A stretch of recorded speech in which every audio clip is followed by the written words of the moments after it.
नागपूर जिल्ह्यातील पारशिवनी तालुक्यातील सावलीगड ग्रामपंचायती अंतर्गत चिंचोली गावात हनुमान मंदिर आणि काबूल कंधार शरीफ परिसरातील बांधकामात अनियमिततेचे आरोप उपसरपंच केतन सहारे यांनी केले आहेत। ठेकेदाराला शासनाकडून 10 लाख रुपयांचा कामाचा आदेश असूनही स्थानिक नागरिकांकडून जमा केलेले अतिरिक्त पैसे वापरूनही काम मानकांनुसार पूर्ण झालेले नाही असा आरोप आहे। सिमेंट रस्त्याच्या बांधकामातही मोठ्या प्रमाणात धांदली झाली असून साइड फिलिंगसाठी वन विभागाची मुरुम चोरी करून वापरण्यात आल्याचे नमूद केले आहे। उपसरपंच आणि नागरिकांनी नागपूरचे विभागीय अधिकारी, जिल्हाधिकारी, तालुका अधिकारी, जिल्हा परिषद, खासदार आणि राज्य मंत्र्यांकडे संपर्क साधून दोषींवर कठोर कारवाई करण्याची मागणी केली है।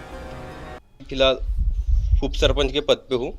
हमारे गढ़ ग्राम पंचायत सावड़ी में जो चिचोली गाँव आता है सर, वहाँ पे एक सभा मंडप बना हुआ है।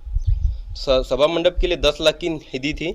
वो 10 लाख की निधि में कुछ भी नहीं हुआ है सर। सिर्फ 500 फीट के अंदर ये स्लैब डली हुई है, उसके ऊपर कुछ काम हुआ नहीं। तो सर देख सकते हैं आप, ये सभा मंडप का काम हुआ है, पूरी तरह से सर काम नहीं हुआ है। 10 लाख की निधि थी। वैसे ही सर हमारे काबुल कंधार है, चिचोली में जाता है, वहाँ पे भी सर एक सीमेंट रास्ते का काम हुआ है, 10 लाख का था वो भी। उसके अंदर सर 4 इंच की पीसीसी की ही नहीं सर।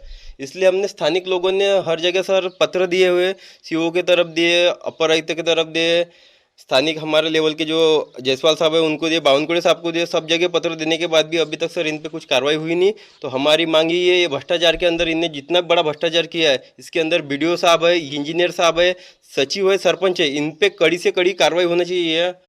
ठेकेदार म्हणत होता का पैसे कमी झाले बा, तर पैसे कमी झाले तर आम्ही गाववाल्यानं वर्गणी करून सनीने दिली। आप लोग की मांग क्या है? आता हे आमचं काम मंदिराचं आणि हे रोडाचं झालं पाहिजे, ताजुद्दीन बाळाचं।